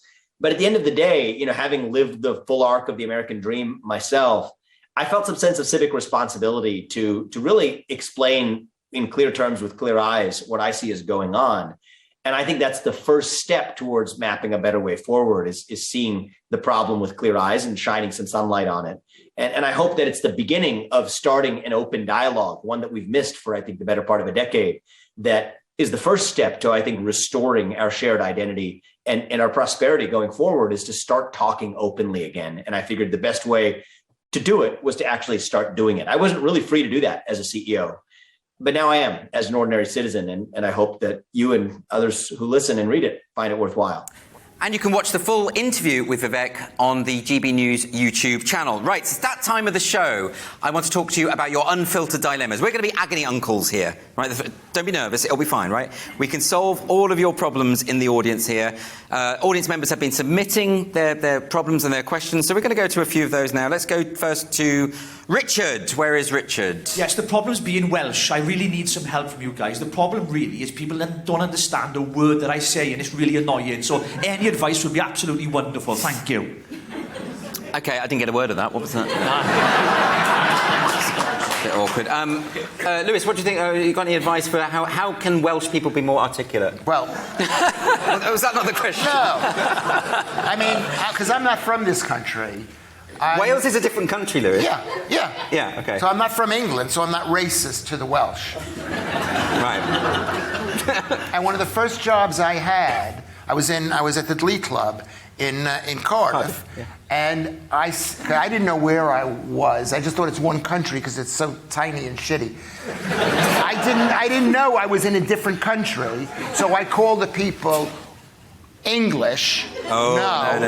And like a riot broke out, and I had to be escorted out because it was so offensive. And I met this guy, and I said to him, you know, what's the difference between a Welsh person and an English person? How can I tell the difference? And he said, we Welsh, our hair is a bit darker than the English, our skin's a bit darker, our eyes are a bit darker, and we speak with kind of like a magical lilt. Okay, that's different. So I thanked Mr. Patel and paid for my newspaper and left his shop. And thing is, well, that's such a great joke. It's a good joke. Tom, was that a good joke? It was a great joke, Lewis. Lewis needs constant validation. It actually is. It's a very good joke. I think I've got a big soft spot for Wales. I used to live in Aberystwyth, so I love Wales. So I'm not the best person to talk about this because I adore it. What do you think, Nick? It's a beautiful country. I've never been.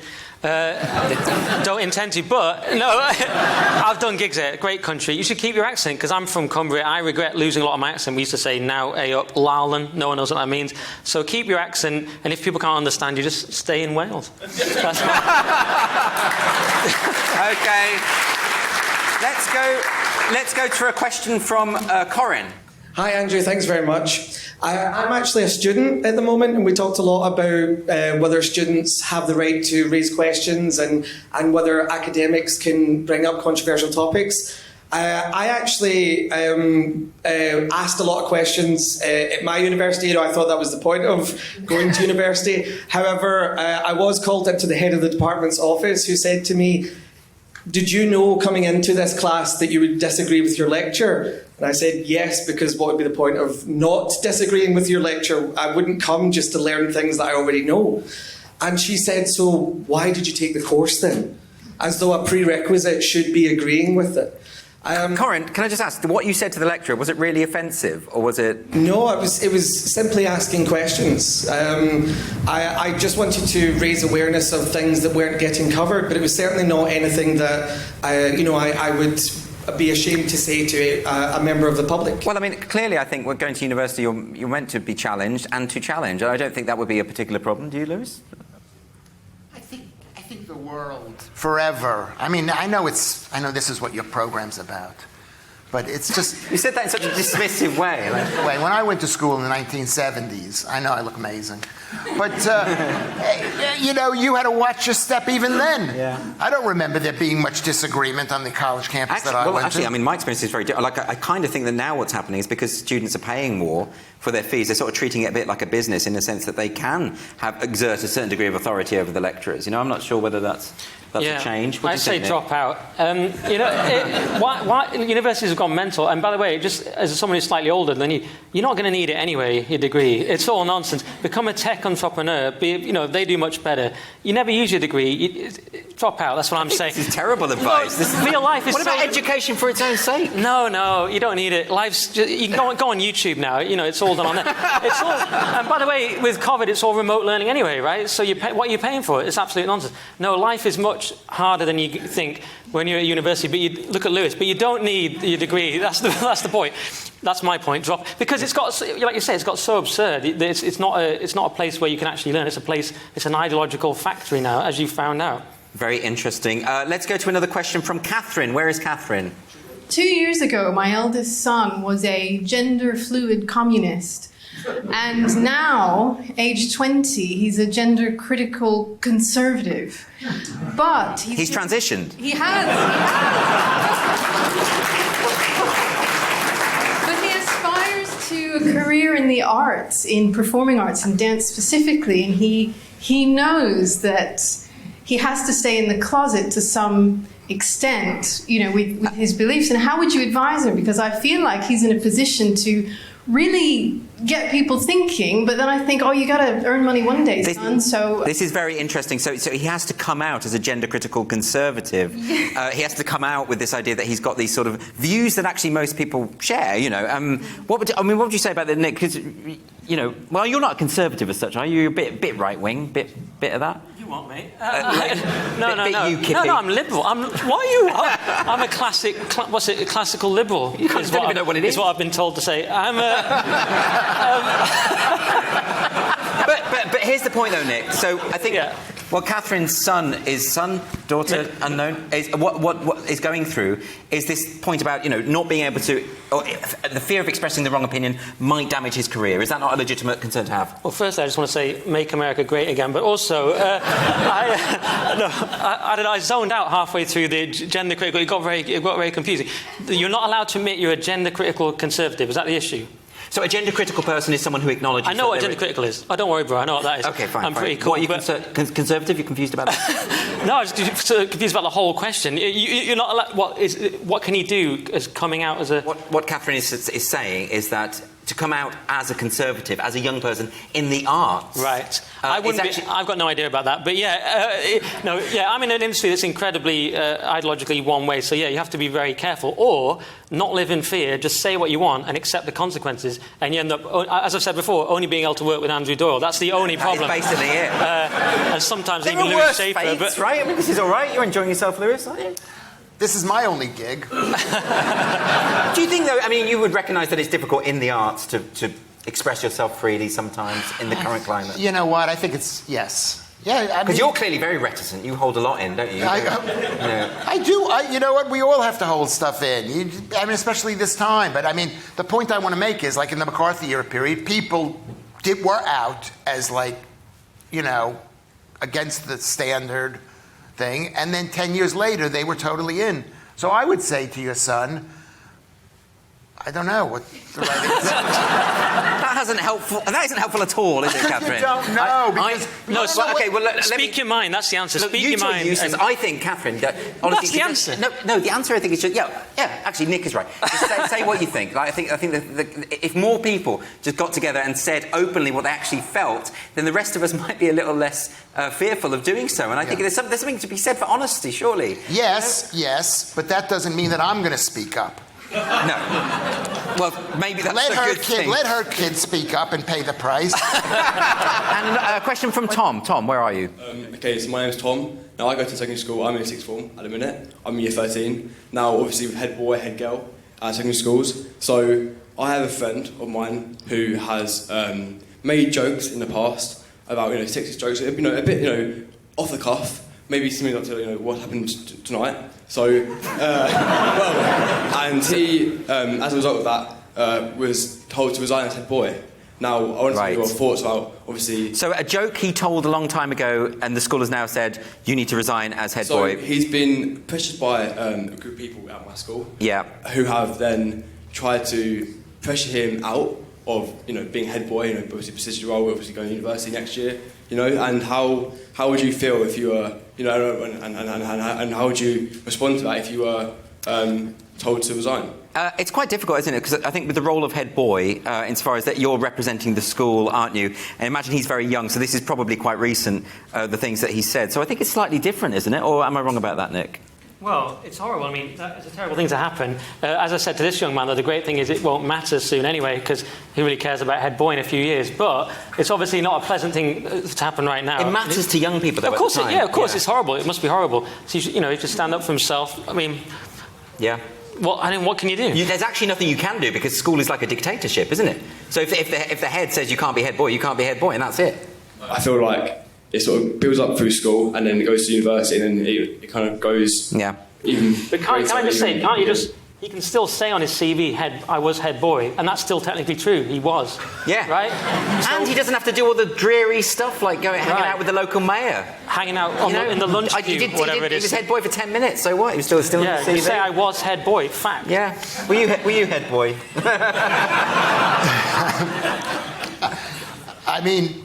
I think he should maybe... resign. No, I was thinking something much, much worse, just to punish the school and make them regret doing it. We got one more. Let's take one more question. One more question from Torrin. I have a crush on my rabbi, and I don't know what to do about it. You have a crush on who? My rabbi. Who's that? This is her rabbi. Your rabbi? Yeah. Well, that's terribly awkward. This is a Lewis question. What do you do when you've got a crush on your rabbi? Uncles. Please help me. Is that what you call me?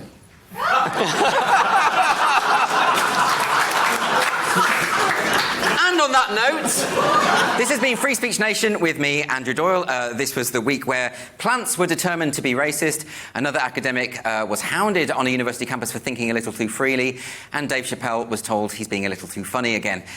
Thank you to my panellists, Nick Dixon and Lewis Schaefer. Thanks also to my guests, Vivek Ramaswamy, Rob Schneider, Dennis Hayes and Eric Kaufman. If you want to see the whole podcast with Rob Schneider, you can do that. That's live now on the GB News YouTube channel. And thank you to the Academy of Ideas for organising the Battle of Ideas and inviting us here today. And thank you to my wonderful audience here tonight.